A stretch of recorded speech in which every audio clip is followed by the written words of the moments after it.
Hello, everyone. I guess there's no need for an introduction, right? I guess if you're here, you already know who I am, and if you don't, you can get the fuck out. I'm just kidding. You can gladly stay. I need the views. Give me views. I really need the views. Today, I'm going to recommend 6 classic horror movies that everyone should watch for Halloween this year. Okay, we can move on to the next segment. Who the fuck is filming this thing, really?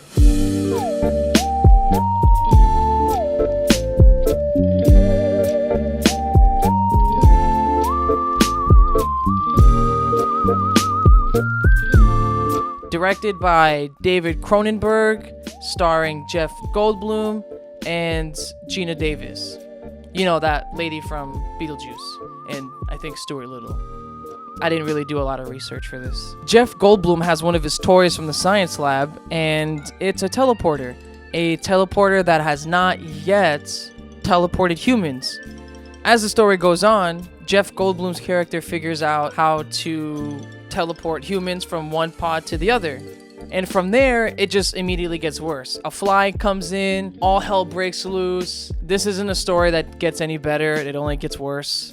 It's very disgusting, which in a good way, this movie is kind of gross and disgusting. I don't know, like most movies nowadays just rely on heavy CGI to create a monster. This movie takes the time to actually create a tangible, actual physical monster, and honestly it's creepy. You guys have to look it up yourselves, or just go watch the movie. So this movie is definitely something you could put on your bucket list.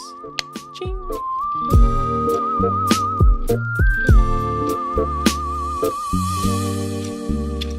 Coming at number 5 is The Thing, directed by John Carpenter. The effects in this movie are fucking insane. If you've seen The Fly, or if you haven't seen The Fly, or if you go watch The Fly and then The Thing is probably gonna terrify you more. The Thing really doesn't have a physical form, so throughout the movie, the actual science group kill each other one by one, trying to figure out what the Thing and who the Thing is impersonating. And throughout the film, it's always guessing if whether or not someone on the crew is the Thing or if it's not the Thing. If you like whodunit films, this kind of feels like a whodunit, but with a horror element mixed to it. I don't know why I just did this. Yeah, we're just gonna leave it at that. Kurt Russell's in the movie, so any girls out there that have daddy issues, Kurt Russell, just watch the movie.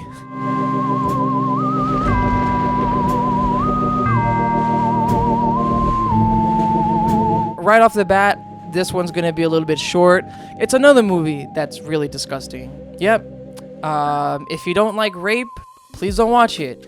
There's no actual physical rape, but it gets pretty close and it's really disgusting. So if you can handle someone looking like a human-sized fly or a spider dog from The Thing, Reanimator is practically The Thing and The Fly. It deals with scientists and experiments. In this one, the experiment is to see whether or not we as humans can actually give life to the dead. Just like The Fly, shit goes sideways very fast. It's really disgusting. It's a lot of fun to watch. If you can stomach The Thing or The Fly, you'll definitely get past this movie.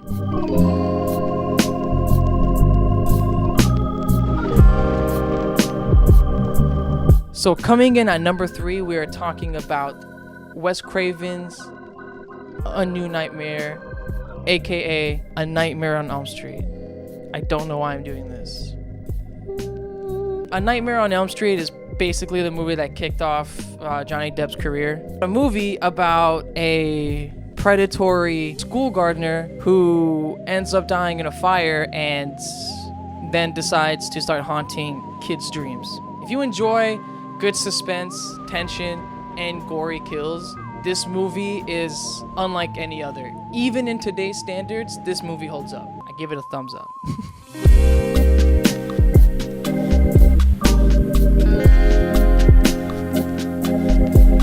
The Shining.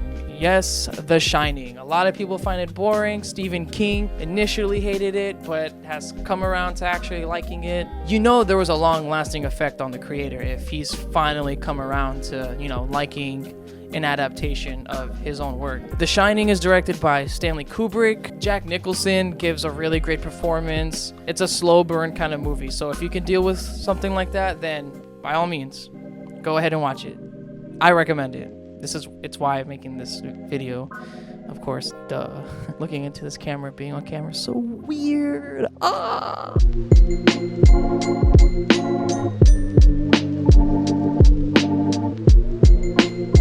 The moment I saw this movie, I knew it was my favorite. It's very campy. It's very gory. Pretty straightforward plot. Nothing too complicated. I love complicated movies, don't get me wrong. If they work, like a Christopher Nolan film, you know? The movie has to make sense in some kind of way. So the group of teenagers actually go into this house. No one's there. You know, it's actually pretty isolated. Kind of run down, but, you know, could be a good fixer-upper. Oh, yeah, from there, they find the Necronomicon book. They unleash evil. Everyone starts getting possessed. Sam Raimi, who also directed one of my favorite trilogies of all time. It's right there. Directed Spider-Man. So you gotta give him some kind of credit. So a lot of these movies, now that I think about it, came out in the 1980s. So maybe I might just actually consider this an 80s recommended classic horror movies. I don't know. You guys decide if you guys actually enjoyed the video. Leave a comment. It's the only way that I know that this is worth continuing. If you guys like it, I'm all for doing more of these. And if you're not, I'm willing to try something else. I've never done a video like this, just recommending movies. I don't really have a proper sign off, and you know, that's okay. So for now, I'm just gonna give you guys a good old fist bump, and I'll see you guys in the next one.